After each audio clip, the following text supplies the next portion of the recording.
क्या आप भी ट्रेडिंग में सपोर्ट और रेजिस्टेंस में वर्क करते हैं और वो सही से काम करता है कि नहीं? चलिए मैं आज बताता हूँ। मार्केट में लगभग मुझे 5 साल हो चुके हैं। 2021 में मैंने स्टार्ट किया था, बट उस समय भी मुझे लॉस हुआ और आज भी मुझे लॉस हो रहा है। लगभग 2 साल मैंने ट्रेडिंग को छोड़ा हुआ था, लेकिन अब मैंने फिर चालू किया। एंड जो 2021 और 22 का मार्केट था उसमें प्रॉपर सपोर्ट और रेजिस्टेंस काम करता था। उस समय मार्केट में इतना अच्छा सपोर्ट और रेजिस्टेंस वर्क करता था, ब्रेकआउट ब्रेकडाउन में बहुत ही अच्छे ट्रेड्स मिलते थे। बट लगभग मैं अभी 2 महीने से ट्रेड्स कर रहा हूँ। मैं आपको अपना प्रॉफिट एंड लॉस स्टेटमेंट भी दिखाऊंगा कि उसमें किस तरीके से क्या हुआ और ऐसा क्या हो रहा है मार्केट में कि प्रॉफिट नहीं बन रहे। उस समय मैंने वर्क किया था सपोर्ट एंड रेजिस्टेंस में, एंड उस समय जो मार्केट मूव करता था ब्रेकआउट एंड ब्रेकडाउन में बहुत ही अच्छी तरीके से करता था। बट आज का मार्केट सपोर्ट एंड रेजिस्टेंस में वर्क करता है कि नहीं, चलिए जानते हैं। तो चलिए अब मैं स्क्रीन में आता हूँ। स्क्रीन में आने के बाद देख सकते हैं ये आज रिलायंस है। बैंक निफ्टी में सर्च मार लेता हूँ।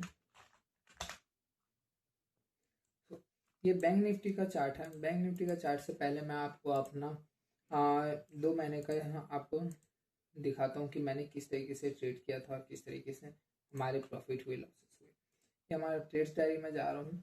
तो लगभग यह मेरा पिछले मंथ का पहले देखते हैं। अप्रैल 26 में मैंने स्टार्ट किया था अपने ट्रेडिंग। इस मंथ से मतलब इस साल से 2026 में मैंने अप्रैल के मंथ से एक अमाउंट डाला था। लगभग 75,000 मैंने इसमें डाले हुए थे कि अब मुझे ट्रेडिंग करनी है करके।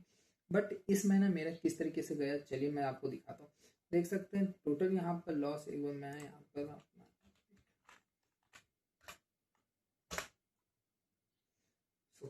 यहाँ पर देख सकते हैं कि मैंने लगभग 21 दिन, ट्रेडिंग डेज 21 होते हैं। मैंने ट्रेडेड ऑन 18 डेज। मैंने 18 डेज ट्रेड किया। In profit days 7 days profit में हुए एंड बाकी विनिंग स्टिक 2 थी एंड करेंट अभी कुछ मैंने लिया नहीं है। तो अभी देख सकते हैं कि इसमें किस तरीके से हमको क्या हुआ। यहाँ पर देख सकते हैं मेरा ओवरऑल प्रॉफिट एंड लॉस यहाँ पर 5,000 का था। यहाँ पर 5,000 मुझे लॉसेस हुए एंड नेट टू नेट देखा जाए तो 9,000, मतलब मुझे लगभग 4,000 का यहाँ पर ब्रोकरेज लगा। तो एंड मैंने 88 ट्रेड्स लिए हैं। अब इसका मैं क्या समझूँ।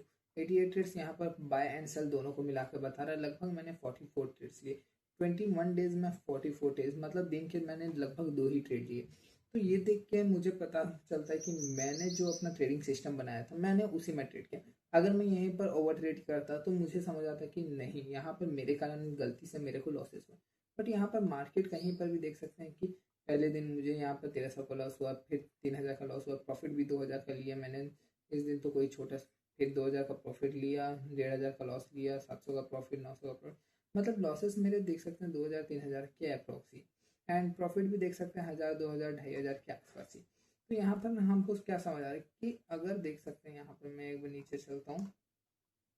तो यहाँ पर देख सकते हैं कि लॉस मेरा 1,300 था, फिर 3,000 का था, प्रॉफिट 2,000 का था, प्रॉफिट 2,000 का था। तो यहाँ पर कहीं ना कहीं मैं देख रहा था कि मैं प्रॉफिट और लॉस ही कर रहा हूँ। बट फिर धीरे धीरे समझ आया कि मार्केट हमेशा जब भी ब्रेकआउट करता है तो वो फिर रिवर्सल हो जा रहा था। तो कारण वहाँ पर मैंने समझा कि वहाँ पर ऐसा क्यों हो रहा है। कि यहाँ पर देख सकते हैं कि मैंने जितने भी ट्रेड ले रहे थे यहाँ पर लॉसेस हो रहे थे। अब मैं आपको ये मंथ का भी दिखाता हूँ, मई मंथ का, कि मैंने जो सोचा था वैसा हुआ कि नहीं। तो देखिए मई मंथ में मैंने लगभग 4 दिन लगातार लॉसेस किए हैं। 4 दिन लगातार लॉसेस किए। जो मैंने उस पिछले महीने 1 महीने में जितना लॉस किया था वो ये 4 दिन में ही कर दिए। और मैंने टोटल 26 ट्रेड लिए, 13 ट्रेड लिए हैं। तो यहाँ पर मेरे को देखा जाए तो थोड़ा सा मैंने ओवर ट्रेड किया, 3 3 ट्रेड्स लिए। तो क्योंकि मार्केट हमेशा ब्रेकआउट करता था, फिर गिर जाता था, फिर हमारे टारगेट के साइड जाता था। मूवमेंट यहाँ पर बहुत ही अलग थी। तो चलिए मैं देखता हूँ। और मैं अभी, आज संडे है, तो मैं लगभग फ्राइडे सैटरडे संडे ये तीनों दिन बैठ के सर्च कर रहा था कि मैं मेरी गलती क्या हो रही है। तो यहाँ पर दिखाता हूँ मैं आपको। हाँ, लगभग ये मई का महीना है। ठीक है, यहाँ पर अपन थोड़ा सा समझते हैं। देखिए मई के मंथ में यहाँ पर क्या हुआ। जैसे कि यहाँ पर देख सकते हैं ये अपना हाई था, ये लेवल हाई था। यहाँ पर मार्केट कहीं ना कहीं से ब्रेकआउट के बाद यहाँ पर एक अच्छा मूवमेंट देखना था। तो ब्रेकआउट हुआ, देन रिवर्सल हो गया। तो यहाँ पर भी कुछ अच्छा ट्रेड्स नहीं बना था, तो मैंने तो यहाँ पर ट्रेड लिया ही नहीं था। तो यहाँ पर मैं आपको बताता हूँ।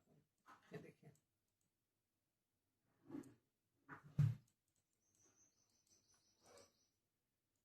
यहाँ पर इतनी बड़ी कैंडल से ब्रेक डाउन हो, तो अगर इसको फॉल करना था तो डायरेक्ट भी कर सकता था, क्योंकि यहाँ पर बहुत टाइम तक के ये वेट किया। तो यहाँ पर हमने ट्रेड लिया था, यहीं पर छोटा सा एसएल रखा था, क्योंकि अगर गिरना है तो बहुत स्पीड से गिरता है। और अगर ये यहाँ पर चलिए हमारे फेवर में भी है, लेकिन बहुत साइडवेज होते हुए गया, तो यहाँ पर भी हमारा कोई भी प्रॉपर सेटअप के हिसाब से नहीं, यहाँ पर पहले एसएल हिट हुआ देन फिर टारगेट हिट हुआ। तो यहाँ पर मैंने कुछ चेंजेस किए हैं, आपको मैं बताऊँगा। हाँ, अभी और एक दो दिखाता हूँ मैं आपको।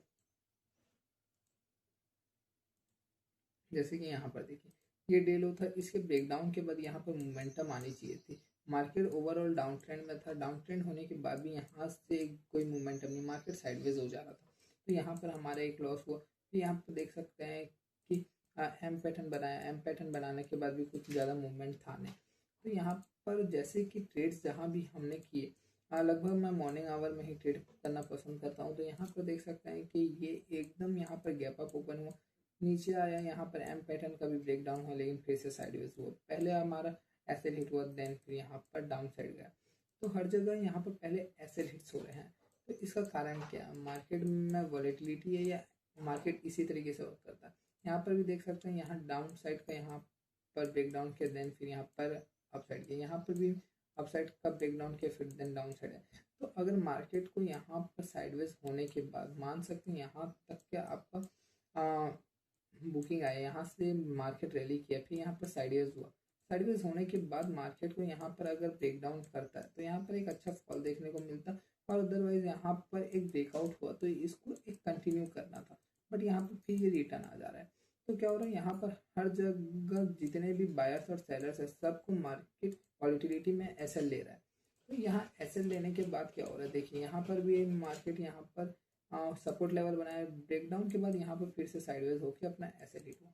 तो हर जगह अब जो काम कर रहा है, सपोर्ट रेजिस्टेंस काम नहीं करता। सपोर्ट रेजिस्टेंस काम करता है, बट उसको सिर्फ आप ब्रेकआउट एंड ब्रेकडाउन में ट्रेड नहीं कर सकते। ऐसा मैं क्यों बोल रहा हूँ, क्योंकि मुझे लगभग 2 महीना हो गए इसी बेसिस में मैं ट्रेड करता था, सपोर्ट एंड रेजिस्टेंस में। मैं कोई इंडिकेटर यूज़ नहीं करता था। तो इसी बेस में यहाँ पर हमारे अभी लॉसेस हुए हैं, कोई भी एक अच्छा प्रॉफिट यहाँ पर देखने को नहीं मिल रहा है, क्योंकि मार्केट ही वैसा हो गया। अगर अब आपको ट्रेड करना है तो स्मार्ट मनी कॉन्सेप्ट में ये समझ कि अगर मार्केट अपने रेजिस्टेंस के पास आ रहा है तो आपको देखना है कि डाउन साइड का ट्रेड कहाँ पर ज़्यादा मिल रहा है। अगर ब्रेकआउट होता है एंड फिर देन रिवर्स होता है तो वहाँ पर अपने को ट्रेड लेना।